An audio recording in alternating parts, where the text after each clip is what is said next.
Assalamualaikum warahmatullahi wabarakatuh.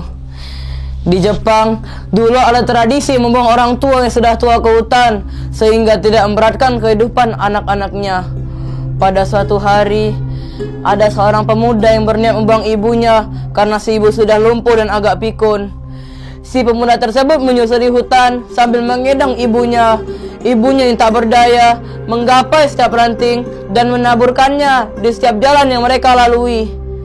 Sesampainya di hutan, si pemuda tersebut menurunkan ibunya sambil mengucap kata-kata perpisahan sambil menahan tangis. Ternyata dia tidak menyangka melakukan hal seperti itu kepada ibunya sendiri. Justru si ibu yang tampak tegar, dalam senyumnya ia berkata, "Anakku, ibu selalu menyayangimu. Dari kau kecil sampai dewasa, ibu selalu merawatmu dengan segenap cintaku. Dan sampai sekarang pun, kasih sayang ibu tidak berkurang sedikit pun. Tadi, ibu sudah menandai setiap rute yang kita lalui dengan ranting pohon. Ibu takut kau tersesat. Ikutilah ranting pohon itu agar kau sampai ke rumah dengan selamat."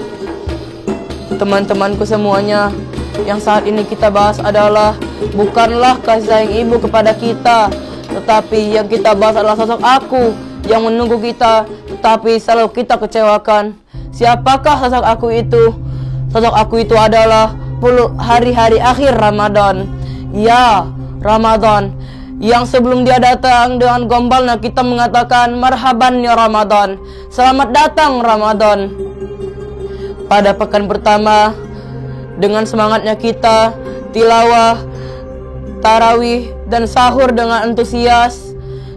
Namun di akhir Ramadan, apakah kita masih seperti itu? Sepertinya di antara kita sudah banyak mulai yang kendor. Ada yang membuang Ramadan itu ke dalam hutan yang sedalam-dalamnya dengan cara tidak seantusias dulu. Ada yang dengan tega menganggap Ramadan itu tidak ada dengan cara tidak berpuasa. Teman-temanku semuanya, seperti cerita Fahri yang sebelumnya, bahwa si ibu tetap menyayangi si anak dengan cara menandai rute yang mereka lalui dengan ranting pohon karena si ibu takut si anak tersesat. Begitu juga 10 akhir hari Ramadan, bahwa Ramadan tetap menunggu kita beribadah semangat dulu karena 10 akhir Ramadan adalah fase pembebasan dari api neraka dan adanya malam Lailatul Qadar. Yuk teman-teman, jangan membiarkan Ramadan menunggu kita yang tak kunjung datang dengan tidak beribadah semangat dulu. Dan jangan pula kita menganggap Ramadan itu tidak ada dengan cara tidak berpuasa. Semoga Allah tetap memberkahi kita dengan mempertemukan kita dengan Ramadan yang selanjutnya. Wassalamualaikum warahmatullahi wabarakatuh.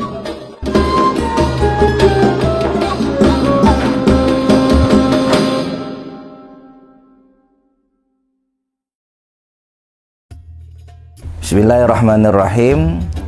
Saya Zakiuddin SPDI, Kepala SDIT Al-Furqon Palembang, mengucapkan selamat menunaikan ibadah puasa Ramadan tahun 1445 Hijriah. Semoga semakin lebih baik, semakin lebih bermakna, dan kita dilimpahkan pahala oleh Allah Subhanahu wa taala. Amin amin ya rabbal alamin. Wassalamualaikum warahmatullahi wabarakatuh.